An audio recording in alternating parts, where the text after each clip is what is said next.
தயவு நிறைந்தவர். அல்லேலூயா. எடுத்து வாசிங்க. அவர் ஆசீர்வாதிக்கிறதுல தயவு வைக்கிறவர். ஒருவன் ஆசீர்வதிக்கணும்னு நினைச்சிட்டாருன்னா அவர் தயவு வைக்கிறதுனால தான் அந்த ஆசீர்வாதம் வருது. எடுத்து வாசிங்க. சங்கீதத்தின் புஸ்தகம் 5வது அதிகாரம் 12வது வசனம். கர்த்தாவே, நீதிமானை ஆசீர்வதித்து காருண்யம் என்னும் கேடகத்தினால் அவனை சூழ்ந்து கொள்ளுவேன். நீதிமானை ஆசீர்வதித்து காருண்யம் என்னும் கேடகத்தினால் அவனை சூழ்ந்து கொள்வீர். அல்லேலூயா, அல்லேலூயா. கர்த்தர் என்னை சூழ்ந்து கொள்வான்னு சொல்லுங்களேன். பக்கத்துல பார்த்து சொல்லுங்களேன். ஒரு ஆளை பார்த்து சொல்லுங்க. கர்த்தர் காருண்யம் என்னும் கேடகத்தினால் உங்களை சூழ்ந்து கொள்வார். 2 சொல்றீங்களா? அப்ப 2 பேரும் சொல்லுங்க. நீங்க நீதிமானா? பார்த்து சொல்லுங்க. ஏதோ கண்ணத்துல ஏதோ வச்சு அடிச்ச மாதிரி இல்ல? நீங்க நீதிமானா? ஏதோ யாரோ நம்மள அடிச்ச மாதிரி இல்ல இல்ல? ஆனா அவர் நிமித்தம் நம் நீதிமானாய் பார்க்கப்படுகிறோம்.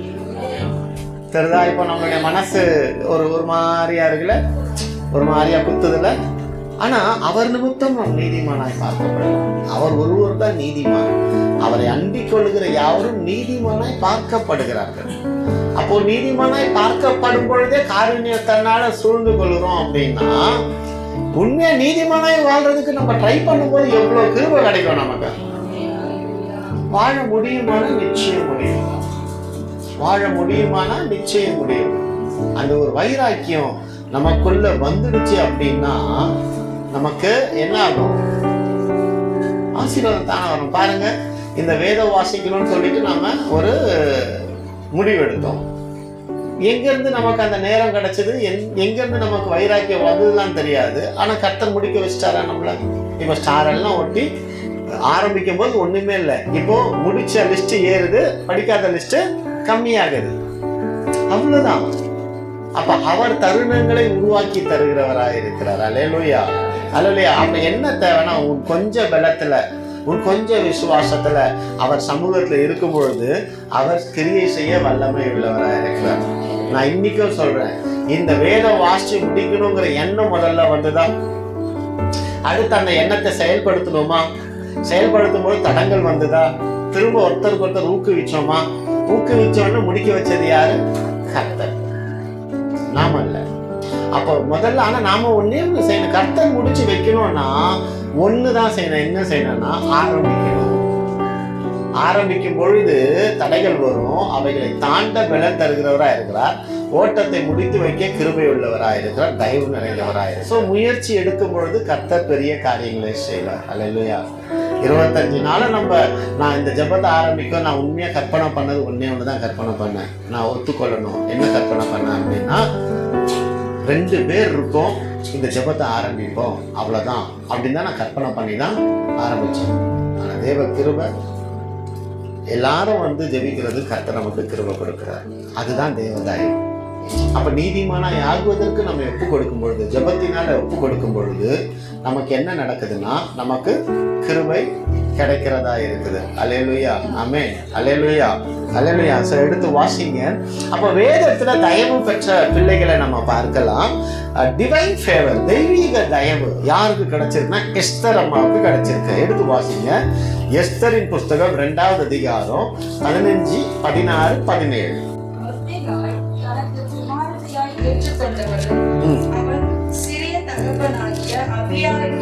குமாரத்தியுமான எஸ்தர் ராஜாவினிடத்தில் பிரவேசிக்கிறதுக்கு முறை வந்த போது அவள் ஸ்திரீகளை காவல் பண்ணுகிற ராஜாவின் பிரதானியாகிய யோகாய் நியமித்த காரியமே அல்லாமல் வேறொன்றும் கேட்கவில்லை. எஸ்தருக்கு தன்னை காண்கிற எல்லா கண்களிலும் தயை கிடைத்தது. அப்படி எஸ்தர் ராஜாவாகிய அகாஸ்வேரு அரசாளுகிற 7ஆம் வருஷம் தேபேத் மாதமாகிய 10ஆம் மாதத்திலே ராஜாவினிடத்தில் அரண்மனைக்கு அழைத்துக் கொண்டு போகப்பட்டான். ராஜா சகல ஸ்திரீகளை பார்க்கிலும் எஸ்தர் மேல் அன்பு வைத்தான். சகல கன்னிகைகளை பார்க்கிலும் அவளுக்கு அவன் சமூகத்தில் அதிக தயவும் பட்சமும் கிடைத்தது. ஆகையால் அவன் ராஜ கிரீடத்தை அவள் சிரசின் மேல் வைத்து அவளை வஸ்தி ஸ்தானத்திலே பட்டத்து ஸ்திரீயாக்கினான். அல்லேலூயா, அல்லேலூயா. அப்போ கர்த்தர் கண்களிலே எஸ்தர் அம்மாவுக்கு தயவு கிடைத்தது. அப்போ இதுல ஒரு காரியம் புரிஞ்சுக்கணும், தேவன் பார்வையில நமக்கு தயை கிடைக்கணும்னா நம்ம காத்திருக்கிறோம். எப்படி அப்படின்னா, ஏற்கனவே ராஜாவுக்கு ஒரு ராணி இருந்திருக்கிறாங்க. அந்த ராணி இல்லைன்னா மட்டும்தான் இன்னொரு ராணிய ஏற்படுத்த முடியும். புரியுதுங்களா? அப்போ கர்த்தர் ஒருவனை தள்ளி ஒருவனை உயர்த்துகிற தேவனா இருக்கிறார். எப்போ ஒருவனை தள்ளுவாருன்னா, அவனுக்குள்ள மேட்டிமையான எண்ணம் வரும் பொழுது அவனை தள்ளுகிற தேவனாயிருக்கிறார். ஒருத்தனை உருவாக்கிட்டாரு அப்படின்னா அவனை தள்ள மாட்டாருங்க. ஆனா தள்ளப்படுகிறதற்கு காரணமா நாம இருந்துடக்கூடாது. நல்லா புரிஞ்சுக்குங்க தேவ பிள்ளைங்களே, உங்க மேல தேவ தயவு ஆண்டவர் வச்சுட்டாருன்னா அந்த தயவுல உங்களை நடத்தி செல்ல வல்லமையுள்ள தேவனா இருக்கிறார். அந்த தயவுல உங்களை நடத்துவார். ஆனால் அந்த தயவுக்கு பாத்திரமா நாம இருக்கணும். அல்லேலூயா. அந்த பாத்திரம் கரப்பட்டு போயிடுச்சுன்னா அந்த பாத்திரத்தை கர்த்தரால பயன்படுத்த முடியாது. நம்மளுடைய பால் பாத்திரம் டெய்லி அனுதினமும் துளக்குறோம். ஏன்? பால் பாத்திரம் தானே. அதை ஒரு வாட்டி காய்ச்சிட்டு அப்படியே 10 நாளும் அதுவே காய்ச்சினா என்ன ஆகும்? பால் கெட்டு போயிடும். நீங்க ஆசையா பார்த்து ஸ்டைலா பார்த்து வாங்கின பால் பாத்திரம் தான். நீங்க கடையில இருந்து வாங்கிட்டு வந்த பால் பேக்கெட்டு தான்.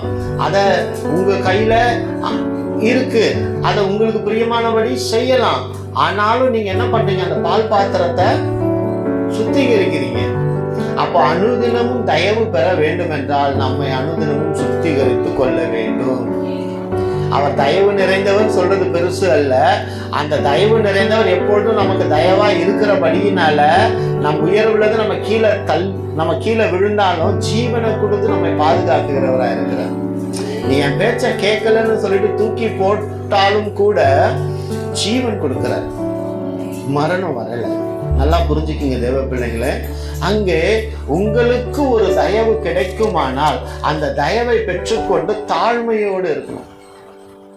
மேட்டுமையான எண்ணத்தோடு நம்ம வாழ்வோம் அப்படின்னா அந்த தயவு நம்மை விட்டு விலகி போயிடும்.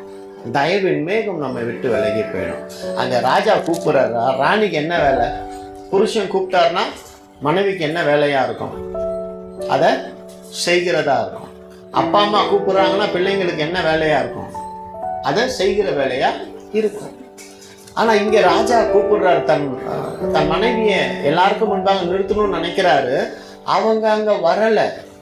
ஏன் வரல? மேட்டுமையான எண்ணம் இருக்கலாம், வரல. உடனே என்ன பண்ணிட்டாங்க?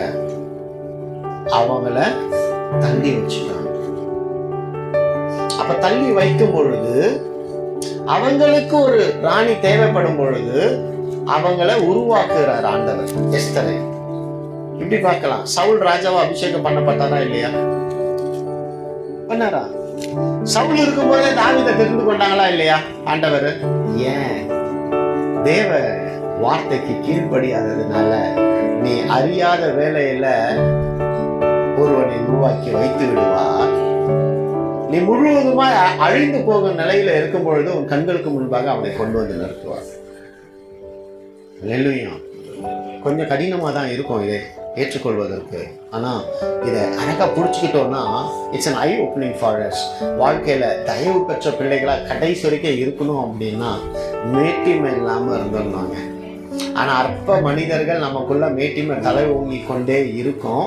ஆனாலும் தேவ தயவுல அந்த தலை ஓங்குற காரியத்தை வசனத்தினால அடிச்சு அடிச்சு அடிச்சு புதைச்சிக்கிட்டே இருந்தோம்னா அது இருக்கிற இடம் தெரியாம போயிடும். அல்லேலூயா.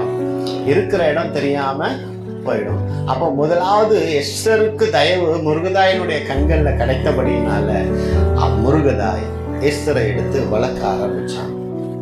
ரெண்டாவது ராஜாவுடைய கண்கள்ல தயவு கிடைத்தபடியினால ராணியாய் பட்டம் சுட்டப்பட்டான். அல்லேலூயா. அல்லேலூயா. அப்போ இன்னைக்கு நமக்கு தேவ தயவு இருக்குதானா? நிச்சயம் இருக்குது. வளர்ந்திருக்கானா? நிச்சயம் வளரல. ஆமா, ஒத்துக்கொள்றாமா? எப்படி பிரதர் தேவ தயவு இருக்கு ஆனா வளரலன்றீங்கன்னா, தேவ தயவு இருக்கிறதுனாலதான் தேவனுடைய சமூகத்துல ஜீவனோடு தேவனை ஆராதித்து கொண்டிருக்கிற எத்தனை பேர் ஒத்துக்கொள்ளுறீங்க? அல்லேலூயா. ஓகே, என்னையும் சேர்த்து சொல்றேன். தேவ தயவு நமக்கு இருக்கிறதுனால தான் இந்த இடத்துல நிக்கிறோம், ஆராதிக்கிறோம். ஆமென். இது நம்ம குடும்பம். தேவ தயவு வளராததுனாலதான் இன்னும் அதே இடத்துல நிக்கிறோம். ஒருவேளை தேவ தயவு நமக்குள்ள நிறைய வளர்ந்துடுச்சுன்னா இன்னைக்கு யாராவது தரித்திரத்துல இருந்திருப்போமா? இருந்திருக்க மாட்டோம். தயவு பெற்றவங்க எங்க போய் உட்கார்றாங்க? சிங்காசனத்துல போய் உட்கார்றாங்க. தாவீதுக்கு தயவு கிடைத்தது, சிங்காசனத்துல உட்கார்ந்தார். சவுலுக்கு தயவு கிடைத்தது, ஆனா சிங்காசனத்தை இழந்தார். எஸ்தருக்கு தயவு கிடைத்தது, சிங்காசனத்தை கொடுத்து கொண்டாங்க. அல்லேலூயா, அல்லேலூயா. யோசேப்புக்கு தயவு கிடைத்தது, சிங்காசனத்துல போய் உட்கார்ந்தார். ஆமென். இவங்க எல்லாம் பாத்தீங்கன்னா இழக்கவே இல்லை. சிம்சோனுக்கு தயவு கிடைத்தது பராக்கிரமசாலியா இருப்பதற்கு, ஆனா இழந்துட்டார். அல்லேலூயா. அப்ப இன்னைக்கு நமக்கு தயவு கிடைச்சிருக்குதா? இழந்திருப்போம், ஆனா இனி இழக்கக்கூடாது. என் தயவை இழக்க மாட்டேன். கரங்களை பற்றி சொல்லுங்க, இயேசு என் மீது வைத்த தயவை நான் இழக்க மாட்டேன். இனி இயேசு எனக்கு கொடுத்த தயவு என்னில வளரும்.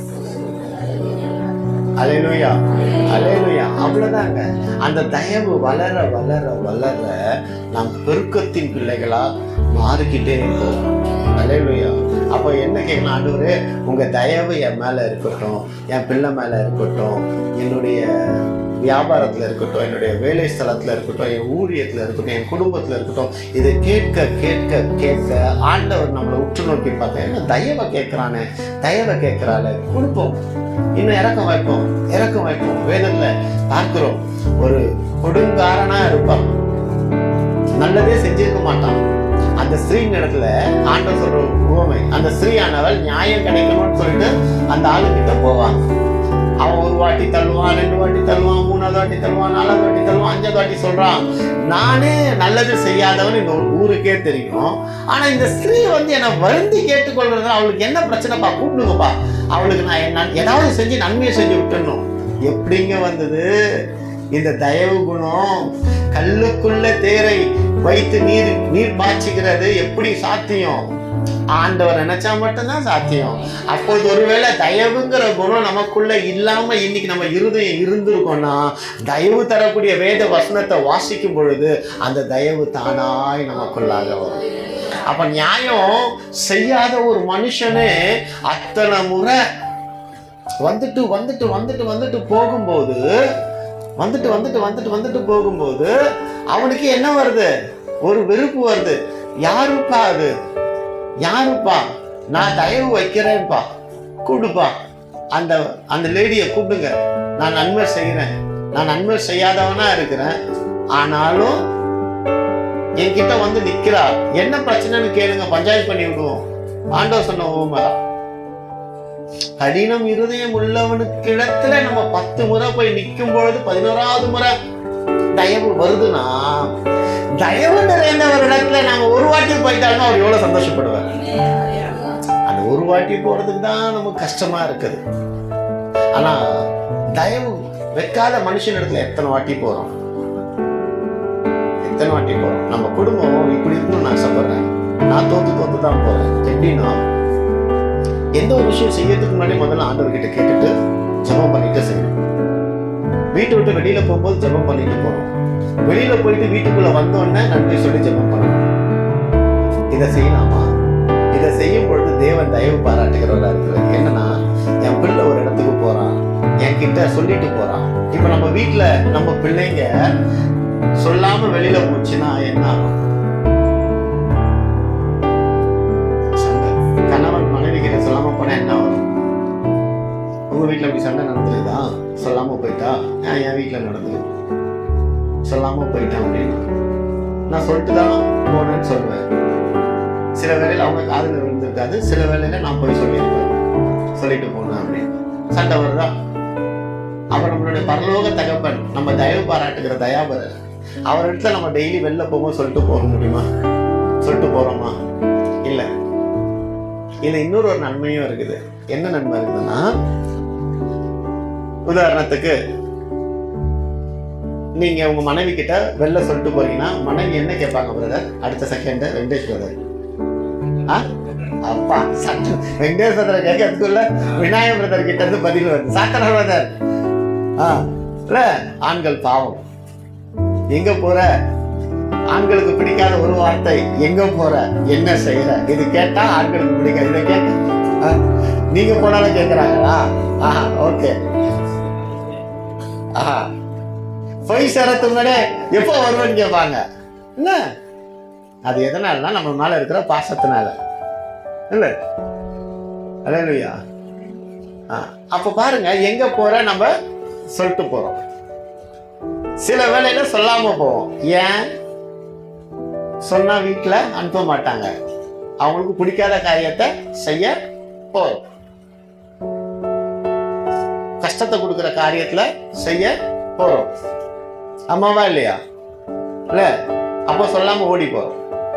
தேவனிடத்தை சொல்லிட்டு போகும்போது நமக்கு ஒரு நன்மை கிடைக்கும். என்ன கிடைக்கும்னா, தவறுகள் செய்யாதபடிக்கு, ஆண்டவரே நான் இந்த இடத்துக்கு போறேன், ஆண்டவரே இந்த காரியத்தை செய்ய போறேன், ஆண்டவரே வேலைக்கு போறேன், ஆண்டவரே வீட்டுக்கு போறேன், ஆண்டவரே பீச்சுக்கு போறேன், ஆண்டவரே விளையாட போறேன், ஆண்டவரே சாப்பிட போறேன் அப்படின்னு நம்ம சொல்லும் பொழுது, ஆண்டவரே பாவம் செய்ய போறேன் சொல்ல முடியுமா நம்மளால?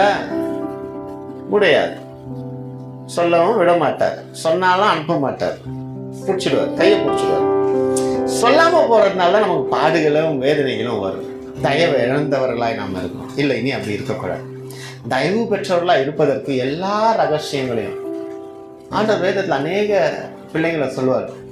இருதயத்துக்கு பிரியமானவன். ஏன் தாவீது கிட்ட கேட்பார், உனக்கு வேணும்னா நான் செஞ்சு தந்திருக்க மாட்டேனாப்பா, நீ ஏன்ப்பா எனக்கு தப்பு செஞ்ச அப்படிங்கிறாருன்னா, அப்போ எந்த அளவுக்கு ஆண்டவருக்கும் தாவீதுக்கும் ஒரு நெருக்கமான உறவு இருக்கும்.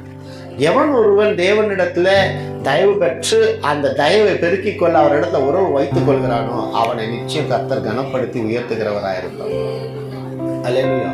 சின்ன சின்ன தீர்மானங்கள் தான், அது பெருசாலாம் ஒன்றும் இல்லை. சின்ன சின்ன தீர்மானங்கள், சின்ன சின்ன தீர்மானங்கள். அந்த சின்ன தீர்மானம் நமக்கு பெருசா ஆசீர்வாதத்தை கொடுக்கிறதாயிருக்கும். அல்லேலூயா. அப்ப ஆசீர்வாதத்தை பெற்றுக்கொள்ளக்கூடிய காரியங்கள் நம்ம கிட்ட. பிள்ளைங்க சொல்லாம போனா நமக்கு கோவம் வருதா இல்லையா? அப்ப நாம என்னைக்காவது எங்க அப்பா கிட்ட, நம்ம அப்பா கிட்ட சொல்லிட்டு போயிருக்கோமா? இல்ல. டக்குன்னு செஞ்சிடணும். பர்மிஷன் கேட்கிறோமா? இல்ல. டக்குன்னு களத்துல இறங்கிடணும். அவ்வளவுதான். இறங்கிட்டு அப்பா அப்பா அப்பா அப்பா அப்பா ஏசப்பா ஏசப்பா ஏசப்பான்றோம். அவனை நான் பண்ண போய் தொலை, என்கிட்ட சொல்லாம போயிட்டா சரி ஓகே, ஆபத்துல மாட்டிக்கிட்ட நான் உன்னை காப்பாத்துறேன். காப்பாத்திடுறேன். அந்த இடத்துல மனுஷனை வச்சோன்னா என் பேச்சை கேட்காம போயிட்டு அனுபவி. இன்னும் அடிங்க சார், மிதிங்க சார், வாத்தியார்கிட்ட கம்ப்ளைண்ட், இன்னும் மிதிங்க சார், வீட்டுல என் சொல் பேச்சை கேட்க மாட்டேங்கிறான் சார், முடி கட்ட மாட்டேங்கிறான் சார், உதைங்க சார், இதுக்கு அதிகமா கம்ப்ளைண்ட் பண்ணாங்க, உதைங்க சார். இப்படிதான் வரும். ஆனா அவரு அப்படி இல்லை. யாராவது அடிக்க கை வேணும், ஏய் என் பிள்ளை என் தயவு நிறைந்தவனா இருக்கிறான், நான் தான் அடிப்பேன், நீ அடிக்க கூடாது. ஆமென். அல்லேலூயா. நான் தான் அவன் அடிப்பேன், நீ அடிக்க கூடாது. நீ யாருப்பா அவன் அடிக்க? அவ்வளவுதான் சொல்லிட்டு அவன் கிட்ட இருந்து காப்பாத்திட்டு வந்து நம்மள அடிப்பார். அது வேற விஷயம். நம்ம பேரண்ட்ஸ் சொல்லிட்டு நான் பிள்ளைங்க தப்பு செஞ்சாலும் என் பிள்ளை நீ எப்படி சொல்லலான்னு சண்டைக்கு போயிட்டு, அப்பா நம்ம அம்மா நம்மளை நம்பிட்டாங்க அப்பா அப்படின்னு வீட்டுக்குள்ள போன உடனே பொத்துன்னு பின்னாடி காலை வச்சு ஒரு எட்டி உதவணும். ஐயோ, சிரிப்பு சத்தம் மலை மோதுகிறது, அனுபவம் பேசுகிறது. நினைக்கிறேன். கர்த்தர் ஆசீர்வதிப்பாராக தாயும் மகளையும். அம்மா வெக்கத்துல நான்றாங்க, மக எங்க வீட்டுல நடக்கிறது அங்கிள் கரெக்டா சொல்லிடுறாரு அப்படிங்கிறாங்க. எல்லார் வீட்லயும் நடக்கத்தான், எல்லார் வீட்லயும் நடக்கத்தான். நம்ம அப்படிலாம் ஒன்றும் பர்ஃபெக்ட்ல இருக்கு, எல்லார் வீட்லயும் நடக்கத்தான் இல்ல. ஆனா தேவன் தயவு நிறைந்தவராக இருக்கிறபடினால நம்ம வழி நடத்துகிற தேவனா இருக்கிறார். அவரோடு இடைப்படும் பொழுது, அவரோடு உறவு வைத்துக் கொள்ளும் போது, அவரோடு ஒப்புரவாகும் போது நிச்சயம் நம்ம ராஜாவாகும், ராணியாகும்.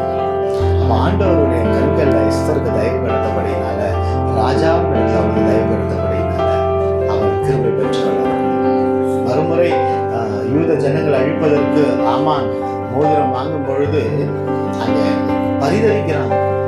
எஸ்தர் ஆள் அனுப்புறா, முருகதாய் ஏதாவது ஜெபம் பண்ணுங்கன்னு, என்ன செய்யணும்? முருகதாய் சொல்றாரு, கூட இருக்க எல்லாரும் உபவாசம் பண்ணி ஜெபம் பண்ணிட்டு ஆண்டவர் கிட்ட போகும். இங்கதான் குவாலிட்டி. எஸ்தர் ஏன் ராணியா கடைசி வரைக்கும் இருந்தா? அவ சொல்றா, இல்ல ராஜா கூப்பிடாம போனா என் தலை போயிடும், நீ போலன்னா இன்னொருத்தி ஆண்டவர் அனுப்புவாரு, உன்னை தெரிஞ்சு குப்பையில இருந்து உன்னை உயர்த்தி வச்சிருக்கிறாருமா அப்படின்னு ஒன்னு அவள் தன்னை தாழ்த்தி அந்த வார்த்தைக்கு ஒப்பு கொடுத்து ராஜாவின் இடத்துல போறான். ஆண்டவர் சவுல் கிட்ட பார்த்து இதை செய்யாதன்ற அவன் செஞ்சிடறான். அப்ப ஆண்டவருக்கு பிரியமில்லாத காரியமாயிடும். தாவீதை எழுப்பிடுறாரு. அப்போ தயவு பெற்றவர்கள், கிருபை பெற்றவர்களா நாம இருக்கும் பொழுது கீழ்படிச்சுட்டு போயிட்டே இருந்தோம். சிம்பிள் ரகசியம். ஆண்டவர் எனக்காக பெரிய மாளிகையை கட்டு, எனக்காக ₹1,00,000 எடுத்துட்டு போடெல்லாம் கேட்கறதே இல்லை. எனக்காக நீ என்னோடு வாழ ஒப்புக்கொள். இதுதான் கஷ்டமா இருக்கு. அதே மாதிரி இருதயத்துல அருவருப்பு உள்ளவர்களாய் நாம இருக்கவே கூடாது. இருதயத்துல அருவருப்பு உள்ளவர்களாய் நம்ம இல்லாதபடி வாழ்வோம்னா அவர் பெரியவராக இருக்கிறார். அப்ப எஸ்தர் அங்க போய் நிற்கும் பொழுது ராஜாவுடைய செங்கோல் இப்படி நீட்டப்படும் பொழுது அவள் விரும்பினது கேட்கப்படுகிறார். அப்ப ராஜாவுடைய செங்கோல், இயேசு மகாராஜாவுடைய செங்கோல் நம்மை பார்த்து நீட்டப்படும் பொழுது, அவர் கை நம்மை நீட்டப்படும் பொழுது நமக்கு ஆசீர்வாதம் கிடைக்கும். அதுக்கப்புறம் நம்ம போய் உட்காந்து பண்ற எல்லா ஜபத்துக்கும் கொம்பு நீட்டுவார். நீ ப்ரே பண்ணிட்டியா நீட்டுவார், நீ ப்ரே பண்ணிட்டியா நீட்டுவார், நீ ப்ரே பண்ணிட்டியா நீட்டுவார். இப்பவும் நீட்டிட்டு தான் இருக்கிறாரு. ஆனா ஒரு விஷயம் நம்ம உணரணும், we are imperfect. நான் பெர்ஃபெக்ட் இல்லை, ஆனாலும் கொம்ப நீட்டி கேட்கிறார். 10க்கும் 10 கேட்கலனாலும் 10க்கு ஒரு 8 கேட்கிறாரா, 10க்கு 5 கேட்கிறாரா, 10க்கு 0 கேட்கிறாரா? 0 கேட்கறது யாரு அப்படின்னா அவங்க ஜெபம் பண்றதே இல்லைன்னு அர்த்தம். என் ஜெபமே கேட்கப்படலன்னு யாராவது இருப்பீங்கன்னா அப்ப நீங்க ஜெபமே பண்ணலன்னு அர்த்தம். இதுதான் ரகசியம், இதுதான் உண்மை. அவர் என்ன விண்ணப்பம் பண்ணினாலும் ஏற்ற வேளையில் அதிகத்தின் காலத்துல நேர்த்தியாக செய்யக்கூடிய தயவு உடையவர். அப்போ அவரை அண்டிக் கொள்ளும் பொழுது நமக்கு கிருபை நிச்சயம் கிடைக்கும். அப்ப எஸ்தருடைய வாழ்க்கையில பார்க்கக்கூடிய ஒரு காரியம், அவள் எந்நிலையில போனாலும் முதலாம் பஸ்தி இருந்தது போல ராஜாவுக்கு கீழ்ப்படியாம போயில. அவன் முதலாம் பஸ்தி கீழ்ப்படியாததுனாலதான் அங்க என்ன ஆனா தன் ஸ்தானத்தை இழந்தா. இவள் ராஜாவுக்கு கீழ்ப்படிந்தபடியினால, முருகதாயினுடைய வார்த்தைக்கு கீழ்ப்படிந்ததுனால தன் ஸ்தானத்தை இழக்காதவளா இருந்தாள். அப்ப இன்னைக்கு நமக்குள்ள தேவ தயவு நிலைச்சு இருக்கணும்னா தேவ வார்த்தைக்கு கீழ்ப்படிந்து வாழும் பொழுது கர்த்தர் நம்ம உயர்த்துகிறவரா இருக்கிறார். அவ்வளவு சிம்பிள், ஆடம்பரமே இல்லை. 10 மணி நேரம் ஜெபம் பண்ணோம் தேவையே கிடையாது. அந்நிய பாஷை நிறைய பேசினாதான் ஆண்டவர் கேட்பார். ஒரு நிமிஷம் கண்ணீர் சிந்தி ஆண்டவரே என் மீது எனக்கு இறக்கம் வைங்கப்பான்னு இருதயத்தின் ஆழத்துல இருந்து அந்த இருதயம் புறங்குறுகிற இருதயமா இல்லாதபடிக்கு, பிறரை வெறுக்கிற இருதயமா இல்லாதபடிக்கு, பிறருக்கு தயவு பாராட்டுகிற இருதயமா நம்ம இருதயம் இருக்கோம்னா ஆண்டவர் நம்ம என்ன பண்ணுவார்னா நமக்கு தயவு பாராட்டுகிறாரா. நான் உண்மையாலுமே கர்த்தருக்கு நன்றி சொல்றேன். இப்பெல்லாம் சில இடங்களில சில வேலைகளில கடந்து செல்லும் பொழுது அந்த இடத்துல நம்ம இருந்தா என்ன ஆகும், அதனால நம்ம ஏன் அவங்களுக்கு உதவக்கூடாது, இப்படிதான் ஆண்டவர் பார்க்க வைக்கிறார். அவங்களுக்கு தயவு பாராட்டுகிறது எப்படி பாராட்ட வைக்கிறாருன்னா, அந்த இடத்துல நீ இருந்தீன்னா என்ன ஆகும், அதனால நீ கொடுக்கறதுனால அவங்க கோடீஸ்வரம் ஆக மாட்டாங்க. குடும்பங்க இந்த ராஜா ஸ்தானத்துல நீ இருந்தா எப்படி இருக்கும், ஆசைப்படுறோமா? அப்போ நமக்கு கீழே இருக்கிறவங்களுக்கு அந்த நிலையில போய் அவங்களுக்காக பாரத்தோடு ஜெபிக்கும் பொழுது, அவங்களுக்காக உதவி செய்யும் பொழுது கர்த்தர் இரக்கம் குணம் உள்ளவன், ஏழைக்கு கொடுக்கிறவன். ஒரு செகண்ட் இது பைத்தியகாரத்தனமா கூட இருக்கலாம். உன் கையில இருக்கிறத நீ கொடுக்குறிய குடும்பம் இல்லைங்க, இல்லை, என் கையில இருக்கிறத நான் கொடுத்தாதான் எனக்கு மேல இருக்கிறவர் கொடுப்பார். அல்லேலூயா. அவன் பிள்ளைங்க பழக்கத்தை கொண்டு வாங்க. அப்போ ஆண்டவர் ஏழைகளுக்கு கொடுக்கும் பொழுது ஆண்டவருக்கே கொடுக்கறதாரு. நான் தாகமா இருந்தேன், நீ எனக்கு தண்ணி தரல. நான் குளிரா இருந்தேன், நீ எனக்கு போர்வை தரல. கேட்பாங்க, எப்பப்பா நீங்க எங்ககிட்ட வந்து கேட்டீங்க?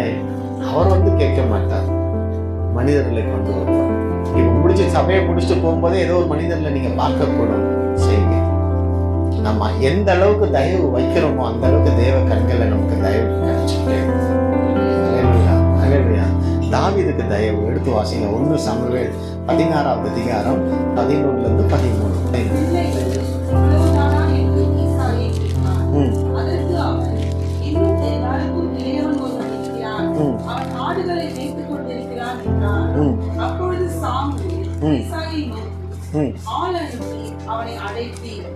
அவன் இங்கே வரும் மட்டும் நான் வந்திருக்க மாட்டேன் என்றான். ஆள் அனுப்பி அவனை அழைப்பித்தார். அவன் சிவந்த மேனியும் அழகிய கண்களும் நல்ல ரூபமும் உள்ளவனாயிருந்தான். அப்பொழுது கர்த்தர், இவன்தான், நீ எழுந்து இவன் அபிஷேகம் பண்ணு என்றார். அப்பொழுது சாமுவேல் தைல கொம்பை எடுத்து அவனை அவன் சகோதரன் அழைத்து அபிஷேகம் பண்ணினான். அந்நாள் முதல் கொண்டு கர்த்தருடைய ஆவியானவர் தாவீதின் மேல் வந்து இறங்கியிருந்தார். சாமுவேல் எழுந்து ராமாவுக்கு போய்விட்டான். கர்த்தருடைய ஆவி சவுலை விட்டு நீங்கினார். கர்த்தரால் வரவிடப்பட்ட ஒரு பொல்லாத ஆவி அவனை கலங்க பண்ணி கொண்டிருந்தது. அல்லேலூயா, அல்லேலூயா. இங்க பாருங்க, பெத்த தகப்பனே அபிஷேகம் பண்ண தீர்க்கதரிசி வரும்பொழுது என்ன பண்ணிட்டாங்க? அவ்வளவுதான். அப்புறம் ஆண்டவர் தெளிவா தீர்க்கதரிசி கிட்ட சொல்லிட்டு வந்துட்டார். பிரதான தீர்க்கதரிசி கிட்ட சொல்லிட்டு வந்துட்டார். பிரதான தீர்க்கதரிசி கிட்ட சொல்லிட்டாரு, இன்னாருடைய மகனை அபிஷேகம் பண்ண போறது.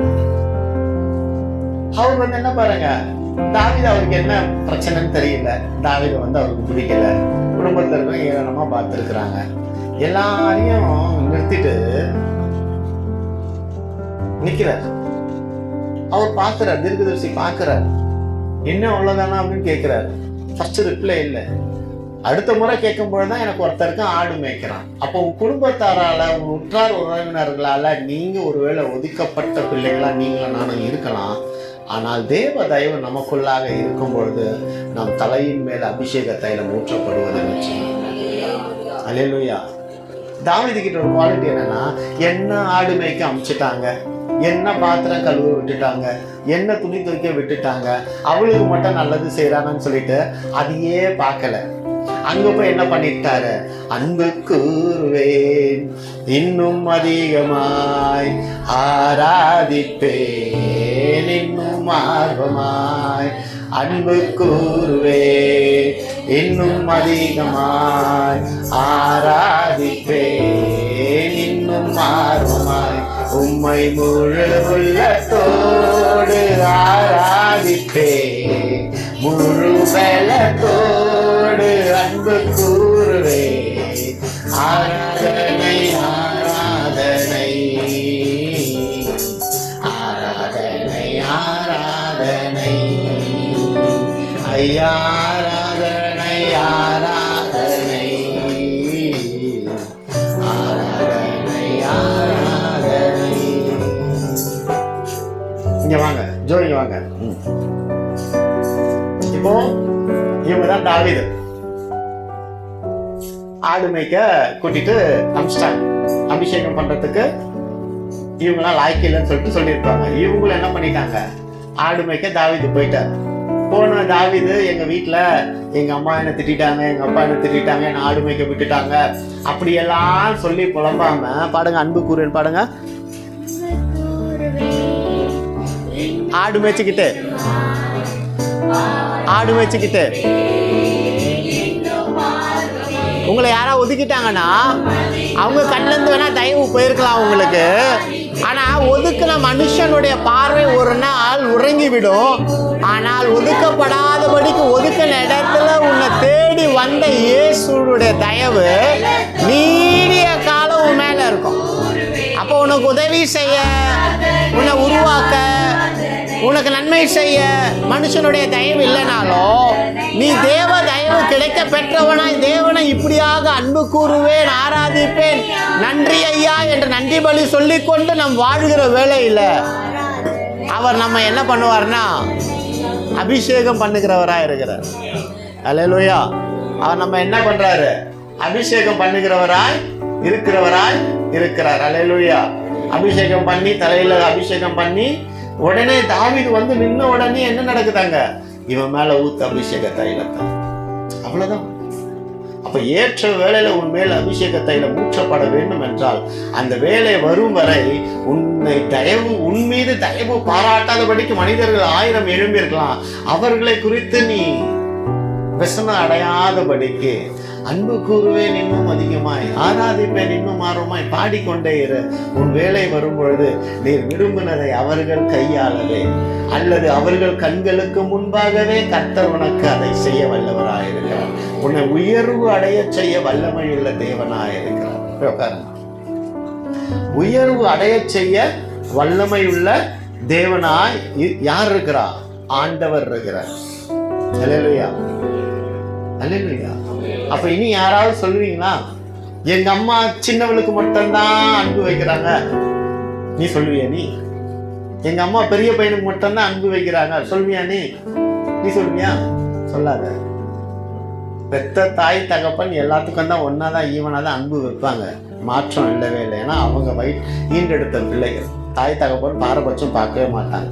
ஒருவேளை உனக்கு அப்படிப்பட்ட ஒரு எண்ணம் வந்துருச்சுன்னா அந்த எண்ணத்துல இருந்து உன்னை விடுவித்துக் கொள்ள நீ தேவனிடத்துல அன்பு கூறு, அவர் உனக்கு தயவு பாராட்டுகிறார்.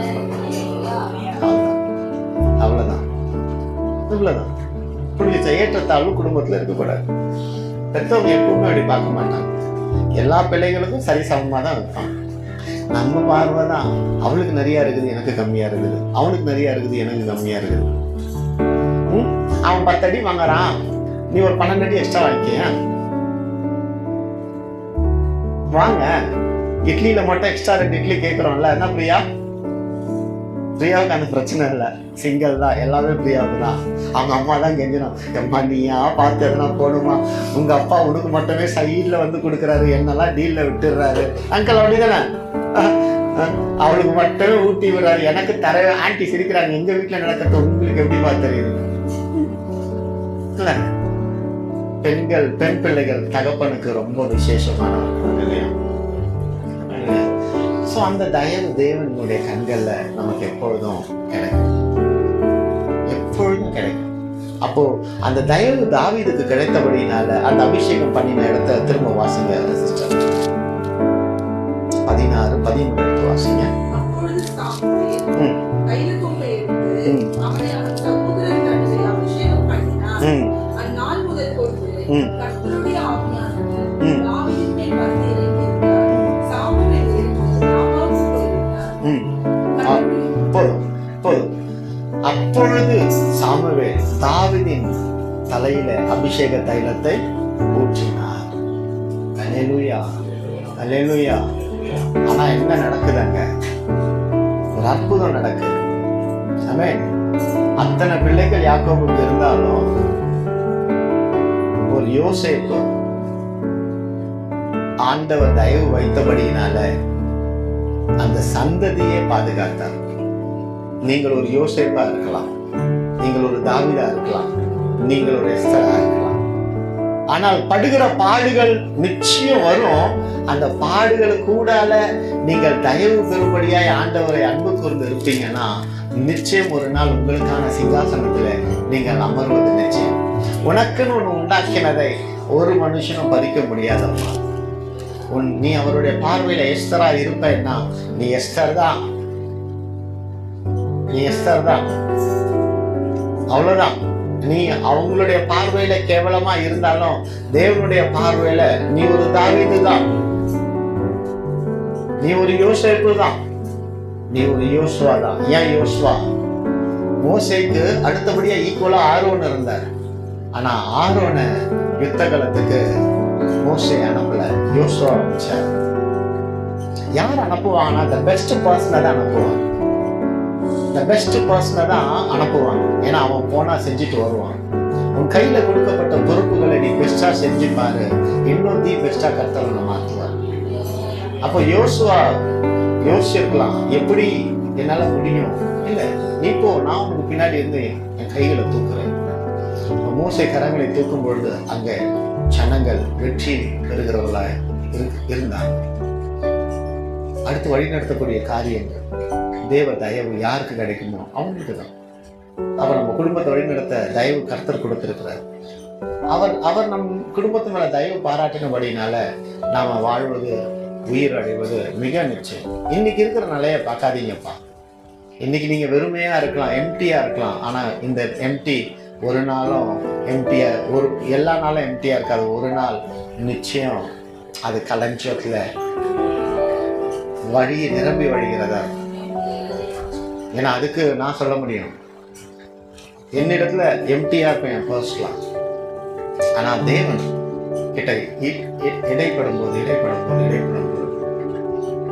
அது எம்டிங்கிறது இல்லை. எல்லா விஷயம் ஆண்டவர் உயர்த்த சித்தமா இருக்க, ஒப்பு கொடுக்க நாம சித்தமா இருக்கணும்.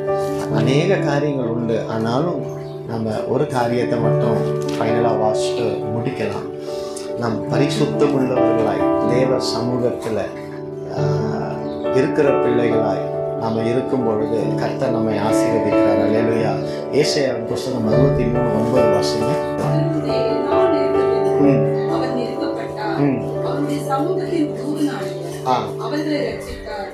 அவர் தமது அன்பின் நிமித்தமும் தமது பரிதாபத்தின் நிமித்தமும் அவர்களை மீட்டு பூர்வ நாட்களில் எல்லாம் அவர்களை தூக்கி சுமந்தார். அல்லேலூயா. அவர்களுடைய எல்லா நெருக்கத்திலும், நம்மளுடைய எல்லா பாவங்களுக்கும் எல்லா பாடுகளுக்கும் நெருக்கப்பட்டவராய் அவர் தன்னைத்தானே ஒப்பு கொடுத்தபடியினாலே, அந்த ஒரு மனிதன் நமக்காக எல்லாவற்றையும் ஏற்றுக்கொண்டபடியினால அவர் நிமித்தம் இன்னைக்கு நம்ம சந்தோஷமா இருக்கிறோம். அந்த தெய்வீக தயவு தான் நம்மளை பாதுகாக்கிறது. அல்லேலூயா, அல்லேலூயா. எவ்வளோ மனதுருக்கம் இல்லை, கொஞ்சம் யோசிச்சு பார்க்கலாமே. ஆண்டவருக்கும் நமக்கும் உறவை புதுப்பிச்சுக்கிட்டே இருக்கணும். அந்த தயவை நாள்தோறும் பெற்றுக்கொள்ளணும். அவருடைய கிருபையை நாள்தோறும் பெற்றுக்கொள்ளணும். இன்னைக்கு நம்ம எந்த நிலையில இருந்தாலும் மனதுருகிறதுனால தான் இன்னைக்கு ஆலயத்தில் வச்சிருக்கிறாரு. இல்லைன்னா வேற எங்கேயோ அலைந்து திரிந்தவர்களாயிரும். இனி அவர் இராதபடி தேவன் நம்மையும் நம் குடும்பத்தையும் பாதுகாக்க வல்லமை உள்ளவராக இருக்கிறார். எத்தனை பேர் இதை விசுவாசிக்கிறீங்க? இப்போ தைரியமா சொல்ல முடியுமா? தேவ தயவு என் மேல் உள்ளது. அல்லேலூயா, அல்லேலூயா. குட்டி பிள்ளைக்கு சொல்லாமா? தேவ தயவு என் மேல் உள்ளது. அல்லேலூயா, அல்லேலூயா. இந்த ஒரு நம்பிக்கை தாங்க நம்ம நம்புகிற பிள்ளைகள் கெட்டு போகிறதே இல்லை. கெட்டு போற பொருள் மேல நம்பிக்கை வைத்து ஏமாந்து தான் போறோம். ஆனால் நித்திய ஜீவனை அளிக்கிற தேவன் நம்மை ஒரு நாளும் ஏமாற்றுகிற அல்லவே அல்ல. அவர் தயவு சதா காலங்களிலும். ஆவியின் கனிகளில தயவு குறிப்பா இருக்குது. தேவ தயவு நம்மை ஆளுகை செய்யும். தகப்பனே, இந்த நாளுக்காய் நன்றி. இந்த வேளையில வந்த ஒவ்வொரு பிள்ளைகளையும் நீங்க பாதுகாத்துக் கொள்ளுங்க, ஆசீர்வதிங்க. எல்லாருடைய தேவைகளை கர்த்தர் சந்திங்கப்பா. நாங்கள் சோர்வோடு வந்திருந்தாலும் உங்கள் தயவு எங்களை வழி நடத்துகிறது என்பதை நீங்கள் உணர்த்தினபடினால நாங்கள் தைரியத்தோடு நிச்சயத்தோடு கடந்து செல்கிறோம். பிதாகுமாரன் பரிசுத்த ஆவியின் நாமத்தினாலே நீர் தாமே எங்களை வழி நடத்தும்படியாக உங்களுடைய பாதப்படியில் எங்களை வந்த ஒவ்வொரு பிள்ளைகளையும், வர முடியாத ஒவ்வொரு பிள்ளைகளையும் கர்த்தர் பாதுகாத்து வழி நடத்துகிறார்கள். தேவ சமூகத்தின் அப்பங்களாய் நாங்கள் இருக்க இல்லை. எங்கள் அப்பம் எங்களை புசிக்கும் பொழுது நாங்கள் ருசியுள்ள பிள்ளைகளாய் இருக்க கிருபைத்தாங்க. ஆவின் கனிகள் எங்களுக்குள்ள நிலைத்திருக்க கிருபைத்தாங்க. தேவ தயவு எப்படி எங்களுக்கு வேண்டுமோ பிறருக்காய் நாங்கள் தயவு பாராட்ட பிள்ளைகளாய் இருக்க கிருபைத்தாங்க. காத்துக்கொள்ளுங்க, வழி நடத்துங்க. வீட்டில் ரட்சகர் இயேசு கிறிஸ்து மூலமாய் ஜெபிக்கிறோம் நல்ல பிதாவே.